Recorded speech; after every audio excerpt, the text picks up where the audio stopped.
बच्चों आज हम लोग पढ़ेंगे डायरेक्ट करंट और अल्टरनेटिंग करंट के बारे में। देखिए हम लोग यहाँ पर पढ़ेंगे लैपटॉप्स हो गया, कंप्यूटर हो गया, स्मार्टफोन हो गया, ये सब चीज़ें जो चलती हैं या सोर्स जो इनको देता है वो है डायरेक्ट करंट देता है। पर जैसे कि इलेक्ट्रिक फैन हो गया, लाइट बल्ब्स हो गए, मोटर हो गए, रेफ्रिजरेटर हो गए, ये सब के सब पावर लेते हैं कहाँ से? एसी सर्किट से या एसी से लेते हैं, अल्टरनेटिंग करंट से लेते हैं ये लोग। अब सवाल ये उठता है सर एक बल्ब अगर ग्लो कर रही है तो हमें कैसे मालूम चलेगा कि वो बल्ब जो है वो अल्टरनेटिंग करंट के द्वारा सोर्स ले रही है कि डायरेक्ट करंट के द्वारा ले रही है? तो याद रखिएगा आप ना एक काम करें, आप ना वीडियो रिकॉर्डिंग करें पहले, और वीडियो रिकॉर्डिंग जो आप करेंगे वो स्लो मोड में रिकॉर्डिंग कीजिएगा।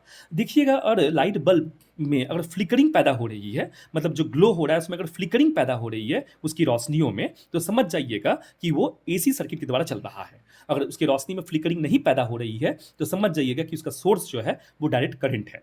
यहाँ पर मैंने एग्जांपल लिया है लो पावर अप्लायंस का। लो पावर अप्लायंस लेने का मतलब क्या हुआ कि आपको यहाँ पे दो टाइप के वायर का इस्तेमाल कर सकते हैं, एक लाइव वायर, एक न्यूट्रल वायर। पर यही अगर हाई पावर अप्लायंस होता तो आपको तीन प्रकार के वायर लेने पड़ते, एक लाइव वायर, एक न्यूट्रल वायर, एक अर्थिंग वायर लेने पड़ते।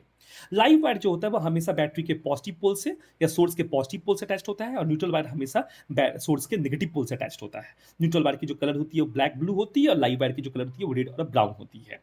लाइव वायर का काम होता है करंट, वोल्टेज से करंट निकालना, और वो करंट कैरी करके अप्लायंस को करंट पहुंचाता है। ठीक, और उसी करंट को फिर वापस न्यूट्रल वायर पहुंचा देता है, किसके पास? आपके सोर्स के पास पहुंचा देता है।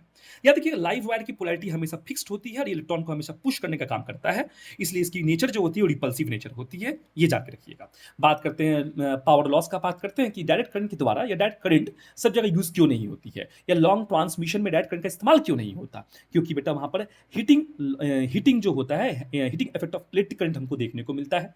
मतलब वहां पे एनर्जी लॉस या पावर लॉस ये सब ज्यादा हमको देखने को मिलता है। इसीलिए हम लोग लॉन्ग ट्रांसमिशन के लिए लॉन्ग ट्रांसमिशन करंट में डीसी सोर्स का इस्तेमाल नहीं कर पाते हम लोग। पर आप वहां पर एसी का इस्तेमाल करते हैं, क्योंकि वहां पर आपके पास होता है ट्रांसफार्मर।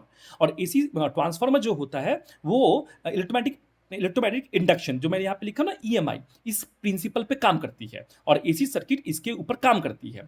पर डीसी सर्किट जो होती है वो इस सिद्धांत पे काम नहीं करती, क्योंकि वो डायरेक्शन हमेशा कंस्टेंट रखती है, पर एसी की डायरेक्शन हमेशा फिक्स्ड नहीं होती है। आपको मालूम है, तो जो भी हो वो इलेक्ट्रोमैटिक याद रखिएगा। बस इतना आपको याद रखना है कि इलेक्ट्रोमैटिक इंडक्शन के ऊपर काम करती है ट्रांसफार्मर, इसलिए हम इसको डीसी में इस्तेमाल नहीं कर सकते। बात हम करते हैं नेक्स्ट पॉइंट, पॉइंट नंबर 5।